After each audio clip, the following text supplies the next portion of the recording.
Hello and welcome to the Mustangs Report, the official podcast of the Western Mustangs. I'm your host and sports information coordinator, Ryan Robinson. On this episode, we're taking a look back to the fall term and some very successful teams in our Mustangs student athletes. We had 4 OUA Championship banners making their way back to Western. We had an individual OUA champion, and we had 1 national championship team in our Ringette team. It was a very successful fall, and we're really excited to check in with our student athletes. Joined now by Chris Rylie. Take us through, for you, OUA champion. I know this has been nothing new for the women's rowing team, but take us through the season. I know it was a crazy summer for you, and then there was a comeback halfway through the year because you were overseas. You've been a woman of the entire world this year, haven't you? A little bit, yeah. So just to clarify for anybody who's listening, I competed in the World Rowing Championships representing Canada in late September. So I missed the first half of the Western rowing season, but I did come back just in time to help out with the OUA Championships and the CU Championships in my 4th year here with the team. The team did really well without myself and my teammate Elisa, who is also competing over in Europe, and many different wins over throughout the season, and really contributed to developing and pushing so that when we came back, we were able to, take those banners and go for try and get that CU's banner. But unfortunately, we came just 6 points shy of taking that national title. So. Talk about the factor of what the rowing season is like, obviously, because you guys, like many, are one of the teams that are right out of the gate early on. I know, even as you said, with you being away, but there's the novice tryouts, there's the new additions coming into the team, there's those folks who are moving from novice up to being part of the OUA championship drive group sort of thing. How busy is that schedule? Oh, and by the way, it doesn't just end in like October, November. You guys pretty much go all year round.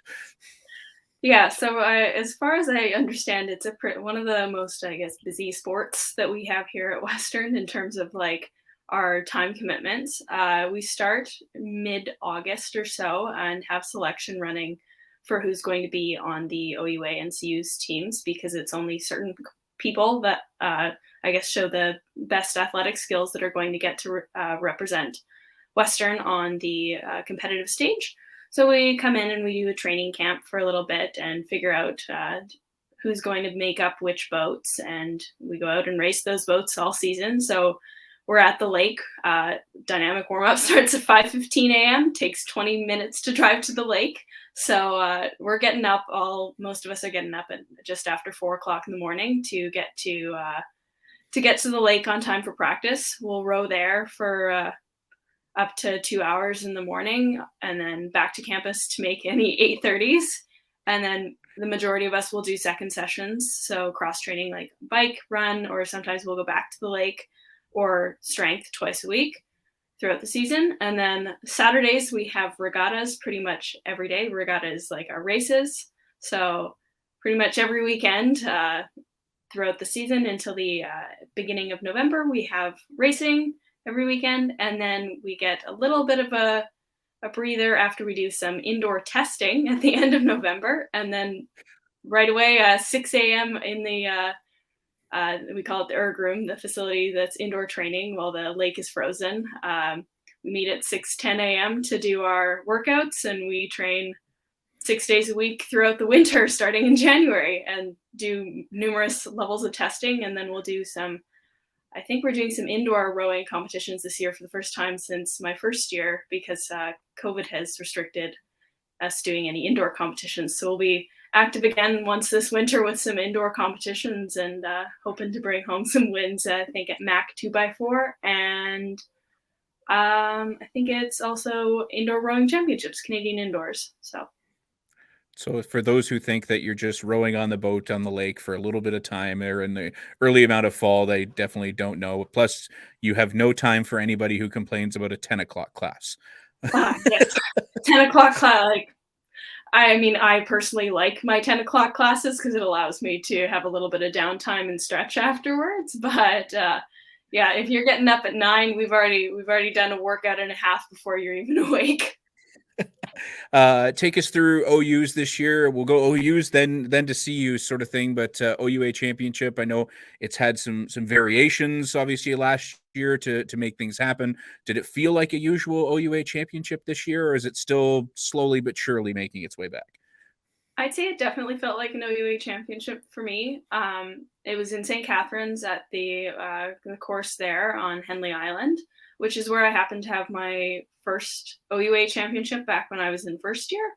And that was really exciting to be back in that environment. We hadn't had OUAs there last year, but it was nice to be back in that environment, and the board and the people putting together that particular event did a really great job of organizing it, so that it was pretty consistent. And then having the teammates show up and all the parents back and everything this year, we have a massive group of alumni that like to show up to this OUA event, and seeing everybody wear purple and cheering us on as we go down the course is something that is one of my favorite memories from Western. When you race with them, it's kind of a unique experience that you don't get anywhere else. So you definitely feel like it was a pretty strong comeback to the OUA circuit and the OUA championships.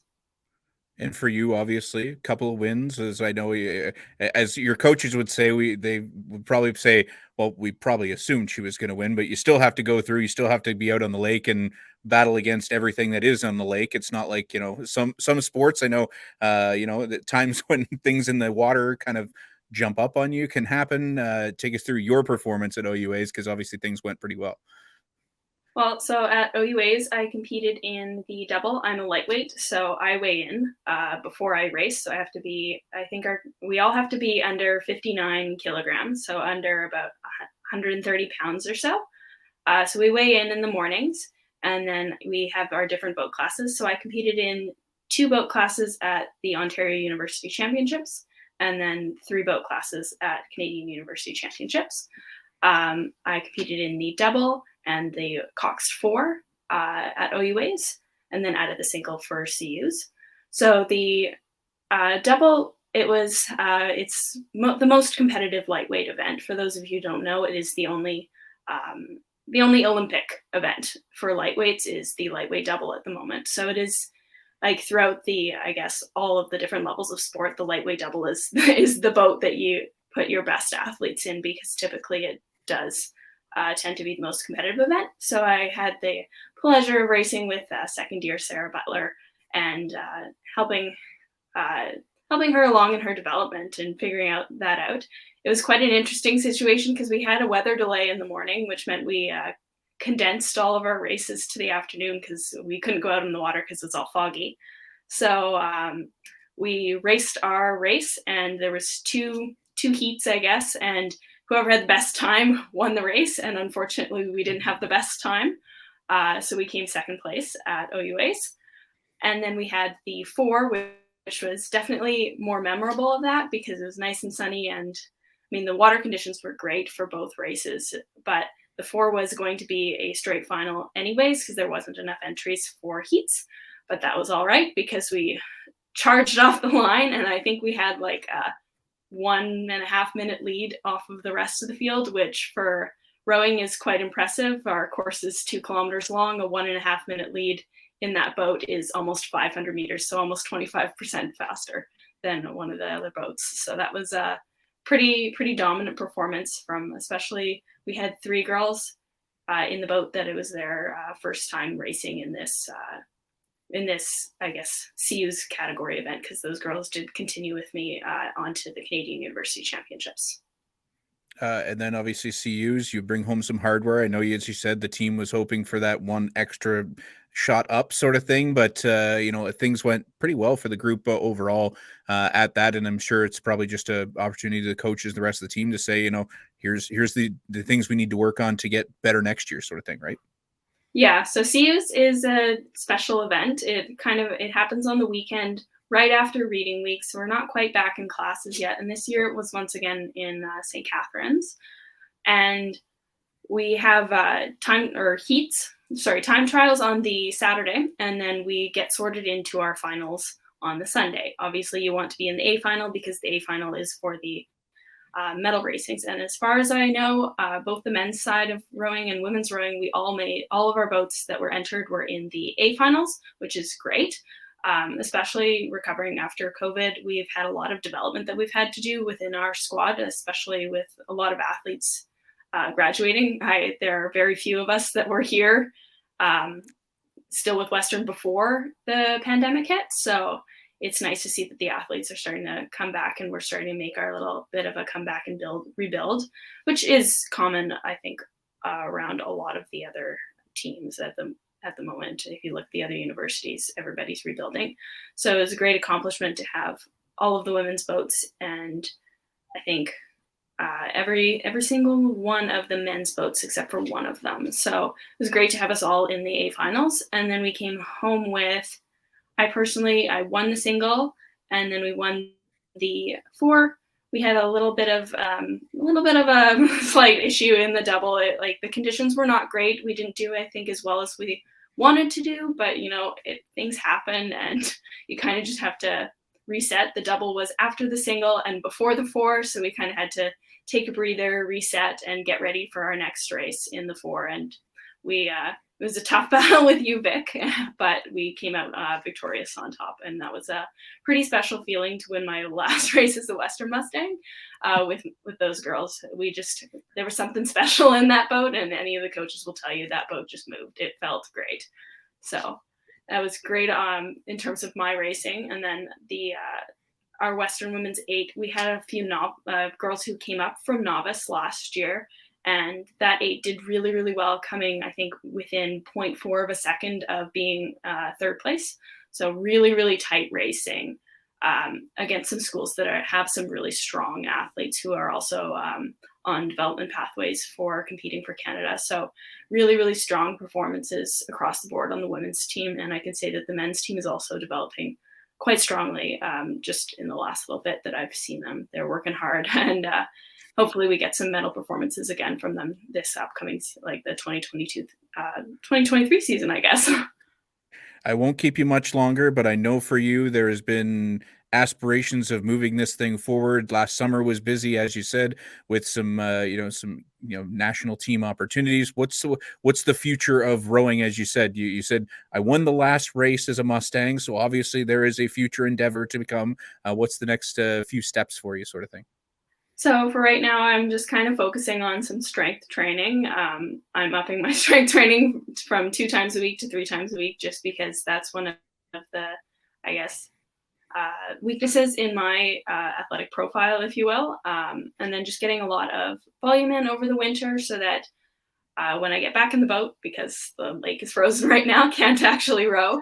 But when I get back in the boat, so that I can just focus on executing and trying to move that boat as fast as I can. So I'll do some trialing in the spring, and I'll most likely be at under 23 championships, provided that I am fast enough in selection stuff. I'll hopefully be racing the lightweight single at under 23 championships in July, which I believe are in Bulgaria this year.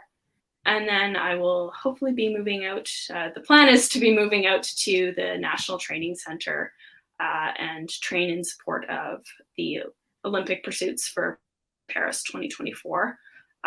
Obviously, the goal is to be in that boat. Right now, there are 2 athletes that are a little bit older than me that are in that boat, but the goal is to support that and potentially be in the boat at the start line in Paris. So we're working towards that, but finish the degree in May or whenever the semester ends, and then move out and try and hit those aspirations, but just work hard for the rest of the semester, I guess, is the plan.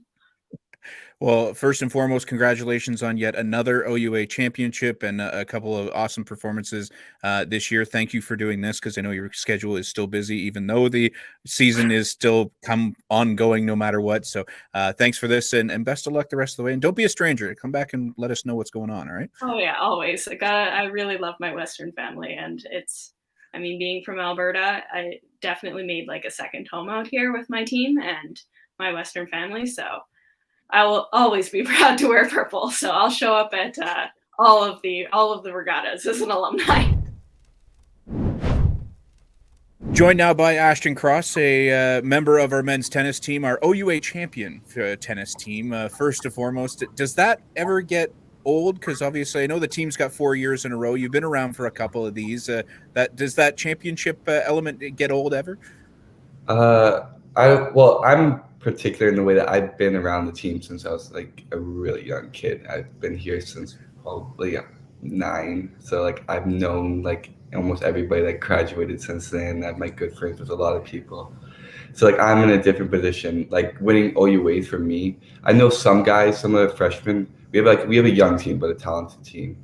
They were like they were stoked to win OUAs, and I was like, we almost choked it. We didn't play very well, but I was like, guys, this is like, we shouldn't have even got this close to begin with, and like this is just this is a step for us. OUAs is always just a stepping ground to like what we want to like be. We want to win nationals. That's pretty much it. Because we always tend to always win OUAs and then we never win nationals. So I didn't know how much you wanted to play on the family business that is the men's tennis team. There's your brother who's playing with you. Dad's coaching. This has been something that you guys just kind of have in your blood down there. It's basically if you go to the tennis bubble, there's usually a cross somewhere in there, isn't it? Yeah. Between myself, my sister, my brother, we're pretty well known for tennis, especially in London, even Toronto. So it's interesting. But yeah, I know the first time I show up on campus, I was in Toronto a lot because I was on like the Tennis Canada team, and then I was like traveling. I was not really around London. I kind of moved out when I was like 13. But when I came back, it was crazy. Like every time I walked in the bubble, it was just like a familiar face I haven't seen in a while. So it's interesting. It's cool. Take us through this year, obviously, because I know for those who don't know, obviously the tennis schedule is fairly short, sort of thing. You only get a couple of competitions, then you guys are right into OUAs. You're kind of one of the first ones out of the gate, sort of thing, per year to not only get through to competition, but then OUAs, sort of thing. How quickly is that schedule to kind of get, especially as you said this year, a young team to gel together towards the OUAs? I think it's better, honestly, that it's quick off the bat. It's hard to really get court time, especially in London. So that's not bad. Also, the way we recruit, especially in the beginning, this year especially, a lot of the freshmen when they come out the gate, they're already completely trained. They don't really need as much training. They just need to be a fit into the system, but it's not that complicated. Take us through OUAs this year, because as you said, things got a little tight, sort of thing, in competition wise, but nonetheless, Toronto comes in yet again, and you send them back home with a silver medal. Yeah, I remember. Yeah, Toronto is. I don't think people understand the rivalry between Toronto and Western, especially the young ones. So people are in freshmen, they're freshmen. I'm a second year, but I've been around the entire system since I was young. Toronto's our toughest competition every single year, and we showed up. I played my doubles match very well, surprisingly. We won that, but the other 2 matches, Toronto did some their number 1 doubles isn't very good, so we should have won, and then their 2 or 3 were good. We lost a couple tight ones there. And then our team just seemed flat almost. I lost my first set. Pretty much everybody lost their first set. And we were down 3, except for the freshmen. The freshmen just killed everybody. But the older guys, we weren't playing great. And we were down 2-0 at one point. And then we were down 3-2. And I was down the sets. Another court was down the set, so we were pretty. I was looking, I'm there's no way we're gonna lose to Toronto. We can't lose to Toronto. And somehow, I was able to put it together and win my match. And even I remember looking at the other courts, and then going to my brother's court, and he was down, and I didn't think he was gonna lose. And I was like, oh god, this isn't good. And then I was number 6. That was a tough match for us. We lost it last time. We beat Toronto in the pre OUAs, We won 5-1 or 5-2. I think 5-2, but it was over. And we lost. One of the matches we lost was the line 6. So I was like, that's not good. And then our line 6 ended up playing like very, very good match. He was winning. Somehow he was winning 5-3 in the second. So I was like, okay, well, we'll be able to pull that off. And then it was just up to me. And I was fortunate. My guy had an injury. So I was like, okay, this is fine. We're good. And then I turn around. I'm thinking I'm going to clutch it for the team. And then the other guy comes back. I wasn't really watching the match, but I saw him come back. I'm like, oh my, this is not good. And I ended up winning. The guy ended up the person at stakes, Ethan, ended up losing the set. So it ended up being the third set. And we ended up being down 5-1 in this, or 5-1 or 5-2 in the third. Pretty much was like, I'm like, there's no way. Like there's just no way. And then it was 5-2. The guy Toronto had 2 match points. This is probably the closest. I think this is the closest they've ever gone to beating us in a while. And they had 2 match points. The guy choked, and he was my friend. So I was like chirping him on the sideline. It was fun. But he ended up choking, like miserably choking. And he double faulted, and then Ethan had a good point. So he had 2 match points. He double faulted, and one of them like badly, like a very didn't even hit the net. Like it was pretty embarrassing. But he ended up doing that, and then Ethan ended up having good point 5, and then it ends up being 5-3, and then somehow he ends up clutching it 7-5, and that was like, I mean, if this isn't meant to be, like we got to win nationals now, because we were down Shane, which is normally a lineup player. He's on the men's hockey team. He got hurt playing hockey. And then we also lost Matt Mueller, which is normally one of our top 3 guys. So like having 2 people on the roster normally that is not there was like not great. It was like unfair, unfortunate. So I feel like this year we have a very good chance of winning nationals. Last year was like tough, but this year I'm like trying to get everybody motivated to be like, this is our year. We're talented enough to win. Like we have a lot of talent. We just got to put it together, especially in the summer. We all have our internships. A lot of guys are in IB, so they're doing their business internships. So it's harder, but like, I mean, to have that national title, like I came to Western telling my father, like I was thinking I was going to transfer, go to the States.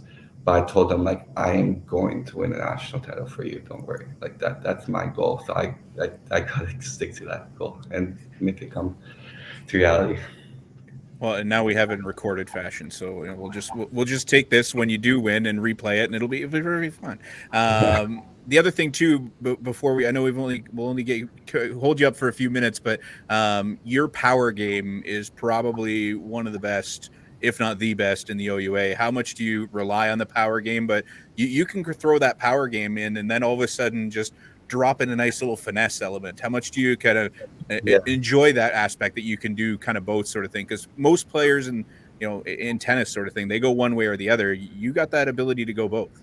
Mm-hmm. Yeah, it's weird because I was talking to one of the guys on the team, and he was laughing because when I was younger, I was like I was never the biggest. I mean, I guess for tennis, you like the taller you are, normally you can hit bigger if you're taller.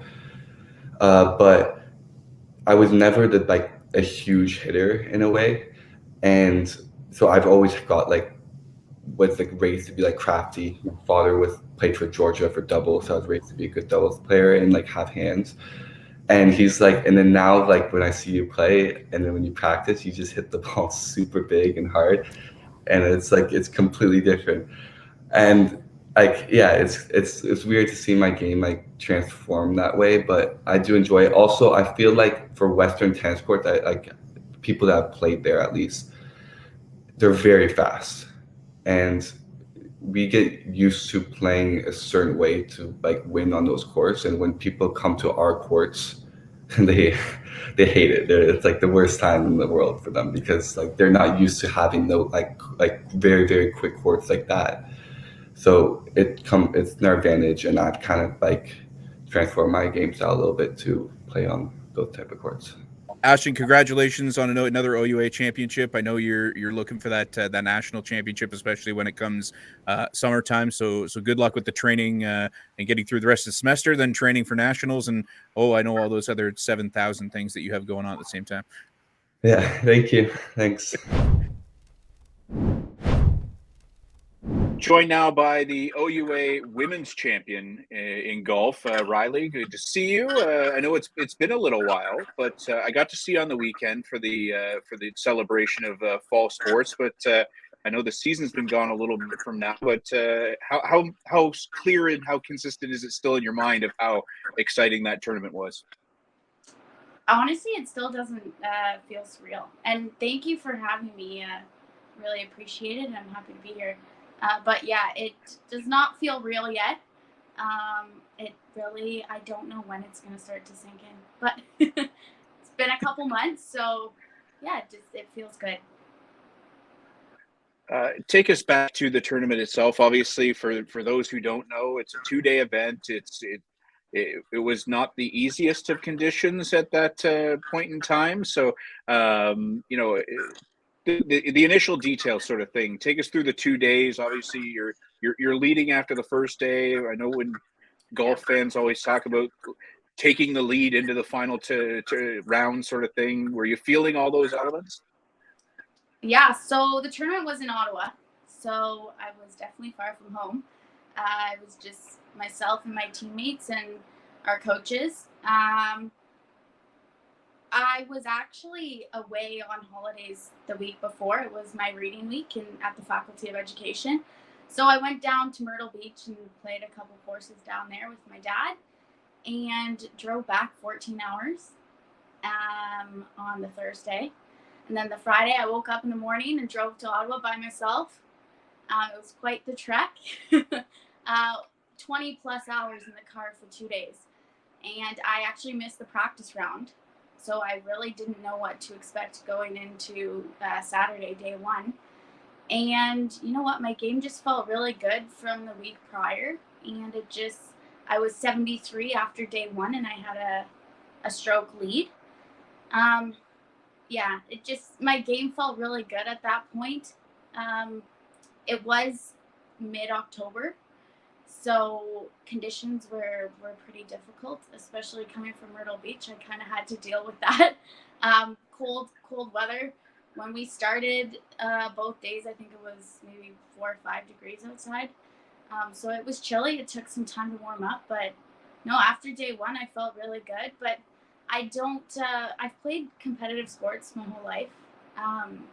So I don't necessarily get caught up in leading the tournament after day one. I go into it kind of thinking every day is a new day, and we'll see how it goes from there. And thankfully, luck was on my side, and I pulled through with the win.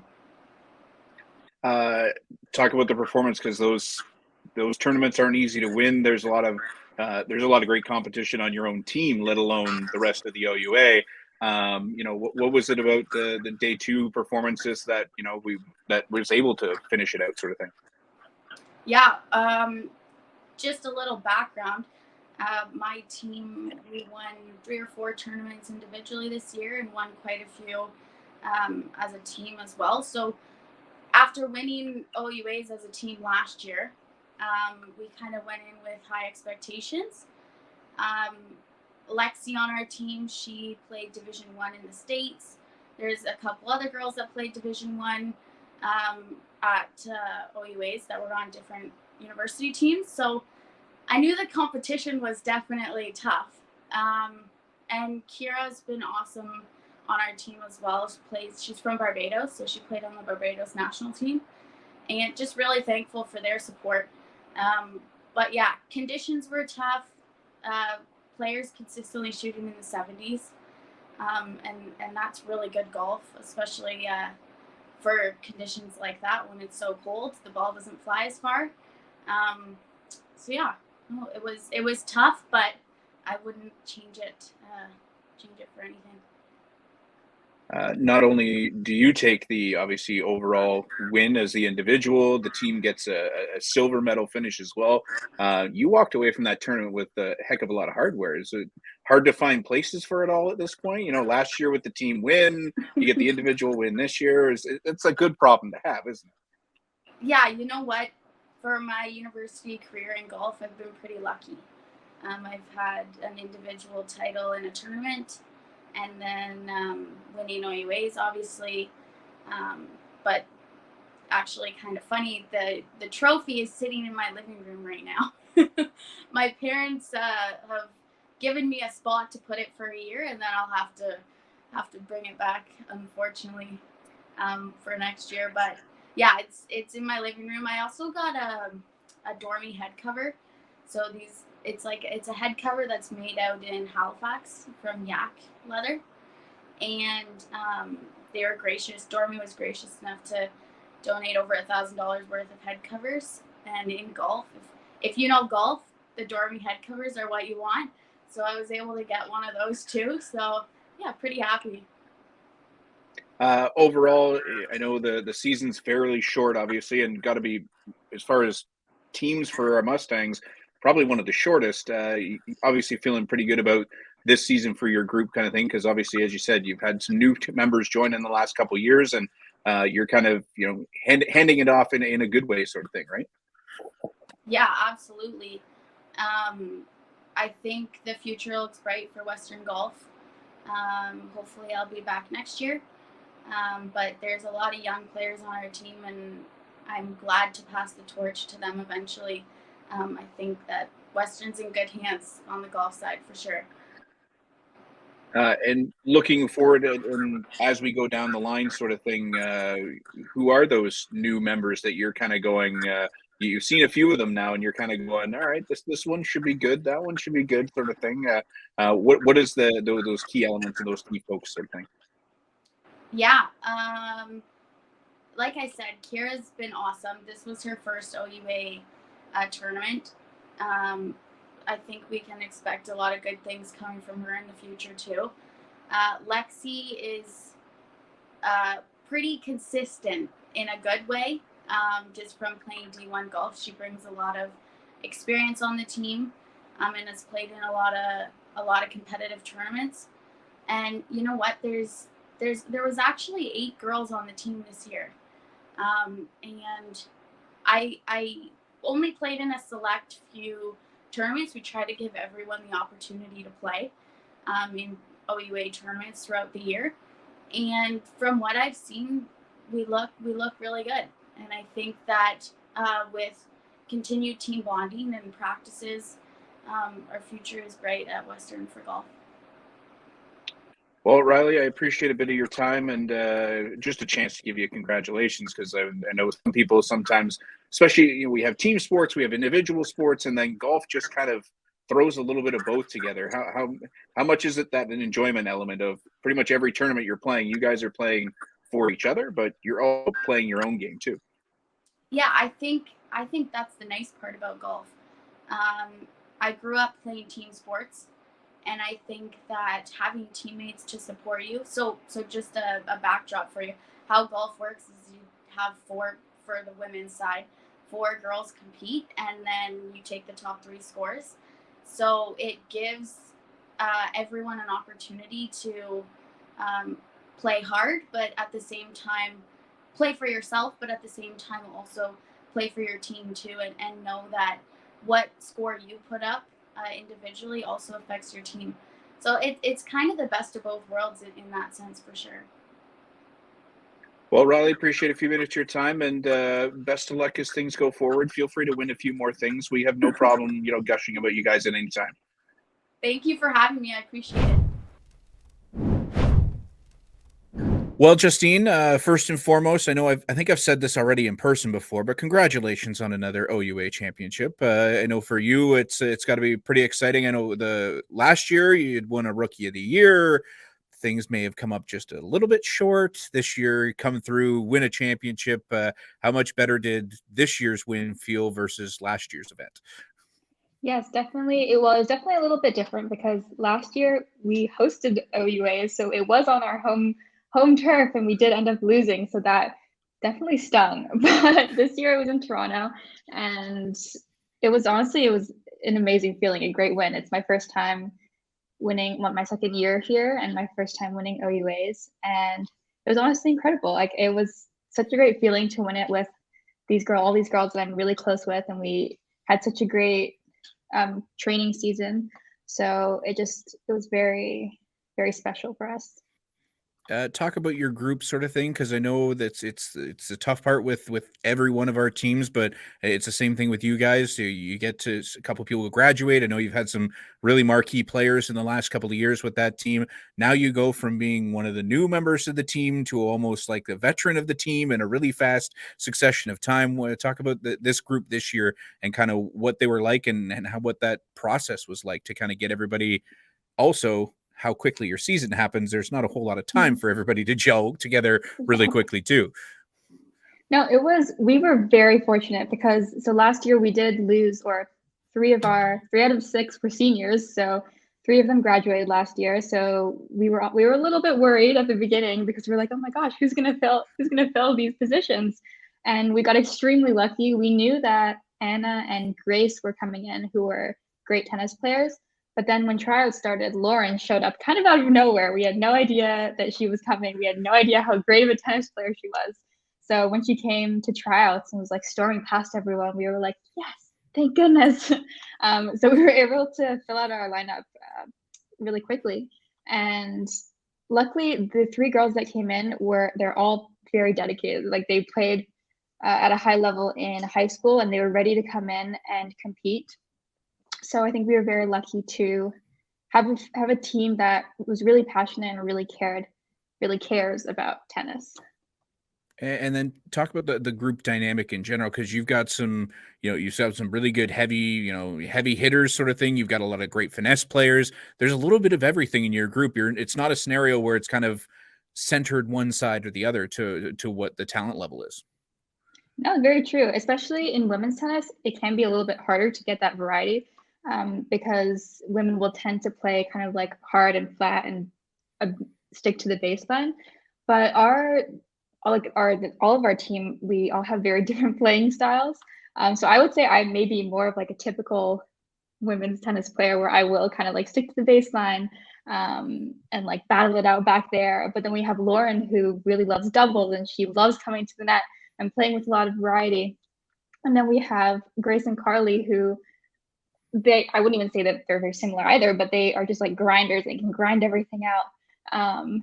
And Anna and Paige probably play the most similar, where they have so much power and they can really just like overpower their opponents. And Kate and Abby, they are great.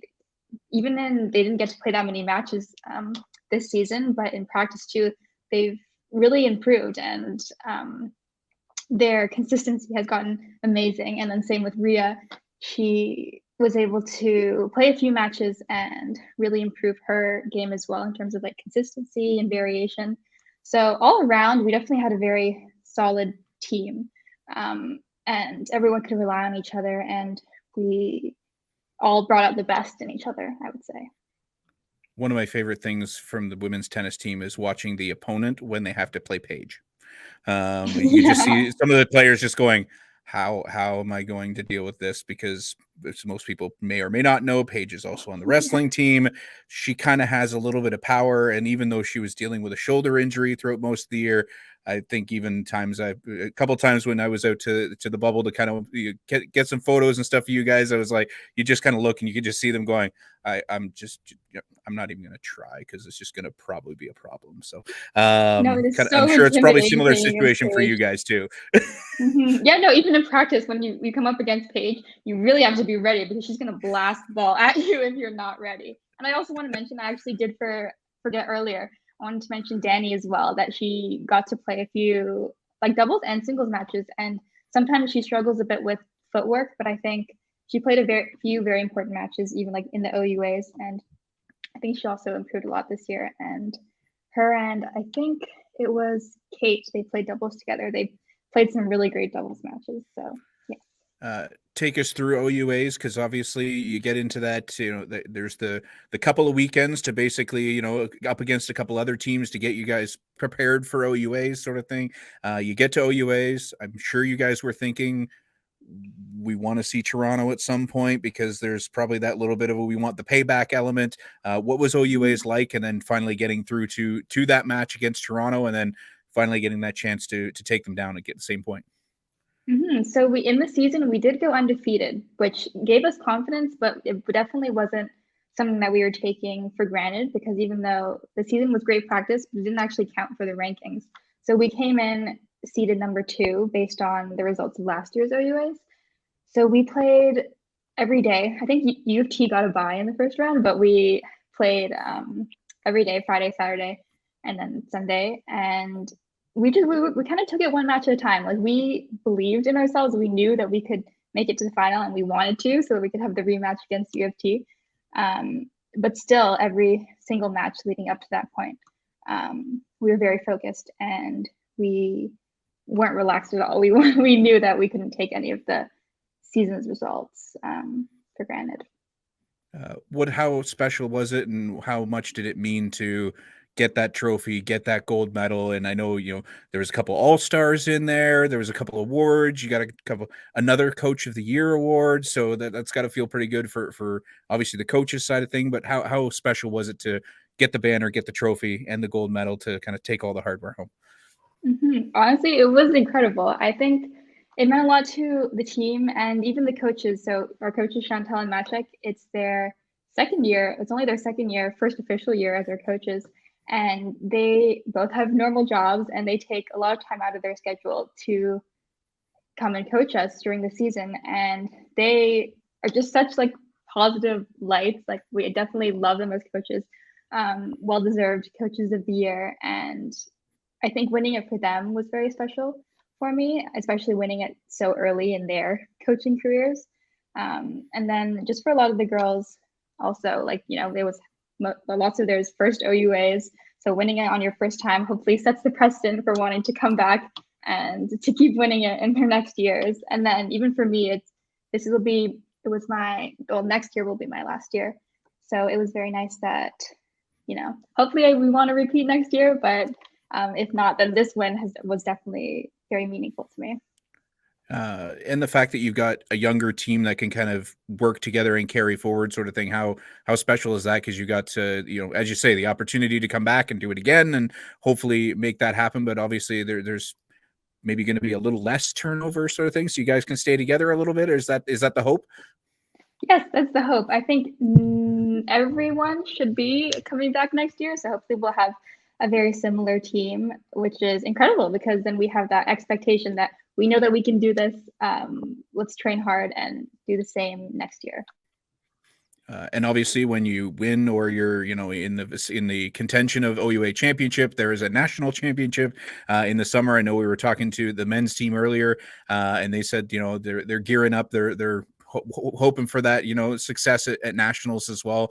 How much is that a big part of the calendar for you guys? Because I know it separates very lengthy on the calendar from one to the other, but how much is it does it make for, even though the season in the Ontario, kind of the University Ontario level, is fairly short, you still have that session, then the long period of time, and then a national championship in the summer. It definitely helps staying motivated during the rest of the year, because even though since they are so far apart, it gives us a reason to continue training. And even in the off season, now this winter semester, we still have practice. So it's a motivation for the girls to still come out and, not get rusty in between all the months that we have to wait. And I think it plays to our advantage now that we have a bunch of rookies and a bunch of new talent on the team, because they are very willing to put in the work and practice over the summer. Whereas sometimes older vets, not that they're over tennis at that point, but they aren't as motivated, or they're doing they have jobs or they have internships where they don't necessarily have the time to practice during the summer. And nationals happens late August, so it is quite a time difference from when we played OUAs. But I think that this year in particular, we definitely will have a team that's ready to go in August, which I am very happy about.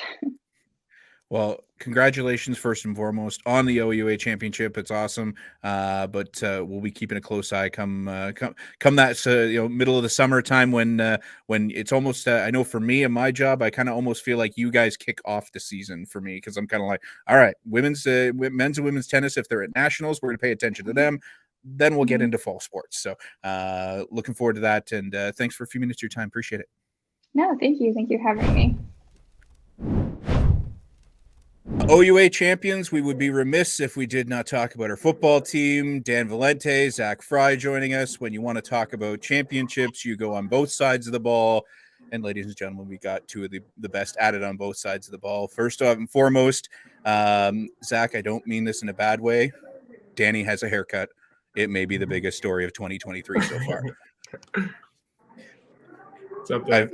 I've said it before a couple times. I saw it earlier this week, and I may or may not have been a little frustrated for the fact of the amount of times I've had to try to edit around the haircut to make sure you got cutout situations. But nice to see you both. I know it's been a while. First and foremost, Zach, to you, what did it mean to win another Yates Cup? Yeah, just being at Western and getting the chance to play in these trophy games is huge, and I think last year was pretty cool too winning the Yates Cup, but I think it's even better this year being able to play in front of our fans and have my family there and instead of them watching on TV. So I think anytime you can play in a trophy game like that at home and in front of the fans, it's definitely really something special. This is how dedicated Danny is to all things Western. He's out for dinner with the family and still doing the interview. Appreciate it, Danny. Good to see you as always. You said at the start of the year you came back to win some championships and do some big things this year. How important was it for you to get that Yates Cup again? And basically, almost I know that's kind of the expectation, but it's not an easy thing to do. Yeah, Zach kind of encapsulated it all in what he said. But basically, being at home, my final year, getting to play in front of our fans, get one of the three trophies that we set out to get. We overlook kind of the Yates Cup sometimes because the big goal is always the Vanier, but it's a big accomplishment for sure. And in the big picture of things, I'm grateful for it. Danny, right back to you. You beat Queens for the second year in a row. We all know that there's that little bit of a rivalry between the two. How important was it to get that win over a team that you guys, you blanked the year before, but you knew they were gunning for you guys coming into that game? Yeah, like the Western Queens rivalry, I guess, is one of the oldest rivalries in Canadian football. I don't know, maybe even football, but it's always a great just to be able to say you're in the winning side of that historic, I guess, record. So it's a great thing, great program, and to have them come back-to-back years and beat them in back-to-back Yates Cups, pretty cool thing. Zach, for you on looking on that, obviously at their defense in that game sort of thing, how tough of a task was it to take down that group? Yeah, they're some of the best coached players in the country besides guys like Danny and our defense. But, when they come in there and, talking before the game, all you got to do is stop the run to beat Western and everything like that. And then, a guy like Keon goes for 200 yards and then it opens up the pass game, get, Hillock, and then every weapon we got, Griff, Savvy, Nixon, Seth, everyone involved in the game was truly special. And just to put those points up and our defense to play really well like that, it was a special game. Danny, for you, I know that it came a little bit around that same Yates Cup time, but the award came in and around that vicinity for your stand-up defensive player of the year award. I know the guys in the team were giving you love. You were trying to kind of downplay it at the time. You're proud of your accomplishments, but it was all about the team at that point. Now that you've had a little bit of time to think and sit on that one a little bit, how special is it that you got that award in your final year? It's really special, to have my name again put up in the history books, I guess you could say, on that trophy with all those other great names and all the other Western guys. It's something really special to me. It's something I worked for. It was a goal of mine. So just to see it come to fruition, it's awesome. Danny, how important have you sent the message along to some of those younger guys that are going to take over that defensive side of the ball? I know there was so much talk of the fact of you and Gleason being so in sync at all times. You looking at a couple of the guys and going, hey, now it's your time to take over my spot, sort of thing? Oh yeah, there's a couple of guys I've definitely been in their ear about it. The guys I know can handle it, and the guy that I know they have the leadership abilities. I honestly, everybody, not just single guys, but everybody, I'm telling them, kind of trying to leave my mark and tell them this is how the culture's been and do what the old guys did for me when I was a young guy just starting out. For both of you, I know there's been an official announcement of CFL contracts and so on and so forth. Zach, first to you, how excited are you for, I know the fact that you drafted, you were in the camp already. It looks and feels like this is kind of the next step to you playing pro ball. Yeah, just really excited to get back out in SAS. I'm going to miss it here in London. Been here my whole life, and it's time to finally take that step. And, I still got another year of eligibility, so keep the OUA coaches on their toes a little bit. Who knows if I come back for one more. But, I think I'm excited to get out in Saskatchewan. It's a great fan base and, again, a great team. And the vets were really good to me there when I was in camp, so I'm just excited to get back out there and I get my opportunity. For the record, full well this is going to be the same conversation all summer I was poking Danny with last summer when I was like, so Danny, let me know what's going on here, sort of thing. Are you coming back? I know there's some things in its business and so on and so forth. We'll leave it alone, but you're always more than welcome here in the Purple family. So if you want, I'm sure the 67, I'm sure the locker is still sitting there ready for you just in case. Yeah. Danny, for you also, you signed the contract. You're heading Ottawa way, sort of thing. How excited are you for that next step, sort of thing? I'm super excited. It's definitely gonna be a big step. Like Zach said, I've been living in London my whole life, so got to get accustomed to being in Ottawa. But I got family out there, so make the transition a little easier. And I'll know this year that I'm actually getting my, I'm jumping in the pool fully, getting fully wet, I guess you could say. I'm not just dipping the toes in and getting a taste. But so it'll be good to finally immerse myself into that lifestyle and attack Ottawa. If both of you are in the CFL next year, how interesting would that little meeting be at one point? Because it always seems to be that when former Mustangs meet, even if they aren't on the same team, there's always a group picture and so on and so forth. And will those happen, or is that's definitely a post-game thing because there won't be any conversation beforehand? Oh, I'm definitely going to try to get a Danny Valente jersey if I can. If I got to pay $150 for it, I think it's I hope I can get a Zach Fry jersey too, but no, I think we'll be friendly. Like, I'm friendly with all the guys before and after the game, because that's really what it's about. It's about the brotherhood and all the relationships you make. So when the whistle blows, I'll try to smack Zach in the mouth a little bit, but after the game, it's all love. How much do you both look forward to being the guys you've seen who have come back? We see it year on year, guys who move on to the next level. They're back here on a Saturday afternoon to watch the games, cheer on the guys, sort of thing. I get the feeling, knowing both of you and your personalities, you'll probably be front row center. And if anybody wants to dump any popcorn on a running back, a la Brett Ellerman, feel free. Just make sure I've got a photographer that's in the vicinity to get the picture. Okay. I got you. Final words for each of you, sort of thing. I know, Zach, it could be a comeback. I'm gonna just keep saying it because I'm holding out hope because I like you as a person. But what is the most memorable aspect for you guys from this time in Purple and White? Yeah, I think it's just got to be the guys that I played with these last 5 years, creating a relationship with guys like Danny who handed me some work in high school, and I never thought I'd be friends with, I guess, the defensive side of the ball. But all these guys and all the friendships I've made, and I guess all the support from everyone here in London, all the Western family and all the coaches for, having me in and changing not only me as a football player, but as a person too, and just getting me ready for the next step. I think for me, honestly, I agree with Zach that it's the most memorable part is just the relationships we've made, the people we've met. You can't change that. You can't, that'll last forever. And I know in 20, 30 years, we'll still be, whatever one of us is around, hopefully we're still around. Our bodies aren't too frail, but I know that we'll have a relationship that'll last our lifetimes, and we'll be able to celebrate and drink on all the good times we had now in university and all those championships we had. All right, so Danny's got to get back to dinner, and Zach says apparently there's a haircut incoming. I don't know if this was inspired by Danny, but we'll leave that alone. Gentlemen, look forward to seeing the training throughout the summer, and don't be a stranger, all right? Come back and chat anytime you want. 100%. 100%. Thanks, Ryan. Go Mustangs. Thank you. Go Mustangs. Joined yet another one of our champions. This would be our most recent championship team, being the Mustangs Ringette team. Caden joining us. Caden, for you guys, I know that this has been a pretty good run as of late for the Ringette team. There was a provincial AA championship last year. I know the UCC tournament didn't happen, so that was kind of the tournament last year. For those who don't know, how big of a tournament is the University Challenge Cup when it comes to University Ringette? So the University Challenge Cup is our nationals. So it's the big tournament of the year where all of the teams from across Canada come together and play for the title. So we get the opportunity to play against schools like Dalhousie, Lethbridge, UCalgary that we don't get to play any other time of the season.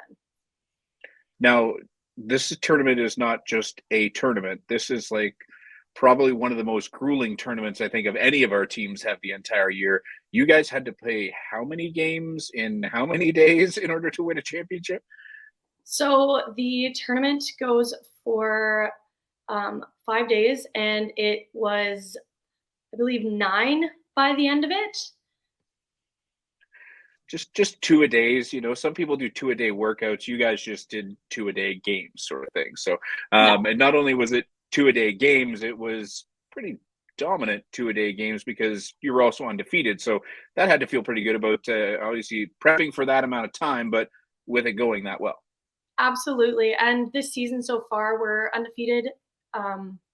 Actually, no, we're not. No, we're not. We only have one loss to Guelph, and that's who we came up against in the finals. And we had a big 10-3 win. So to win by such a margin against the only team that has beat us this season is awesome. It's a huge achievement. Going undefeated in that tournament isn't an easy deal either, though, because as you said, there's some big teams from across the country sort of thing. How much is that kind of the feather in the cap, especially for you guys to have that tournament kind of in the middle of the year, and now you go into the second half of the year with kind of that upward swing sort of thing? So it is a lot of pressure. Like I said, us and Guelph are kind of the two teams all season that have been head-to-head, winning any competitions that we have been in so far.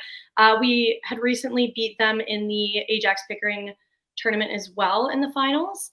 And I think that just in general, all the teams, Western and Guelph, we're the two teams that they go in, and we're the teams to beat. So it's a lot of pressure to hold on to being undefeated and to maintain sort of our reputation, and especially with nationals coming before provincials.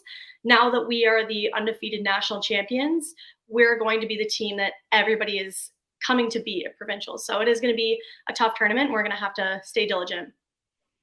Talk about this group, the team of this year sort of thing. And you've been around, you're a veteran of the team. You've seen some years that have been a little tougher. You've seen some years that have gone pretty well. How good is this team right now for the Mustangs? I would say this is by far the strongest year that we've had. Last year we had a lot of success, but just the record that our team has this year is unprecedented. As far as I know, I don't think there has been a season that's been this successful before. We've been really fortunate to pick up a lot of really strong new players. And last year we didn't have a lot of turnover. I believe we only lost 3 or 4 players. And then we picked up, for example, Laura Soper on our team, who was on Team Canada Junior in 2019. So we do have the talent coming in, and then we're also maintaining the core team, which is awesome. My personal favorite thing to ask all athletes, especially from some sports that people usually don't know enough about, what are the biggest misconceptions on Ringette that people don't understand that you'd always, as a Ringette player, always kind of going, this part drives me nuts. I wish people knew this. Oh my goodness. There's a lot. I feel like the one thing with Ringette is it is a smaller sport.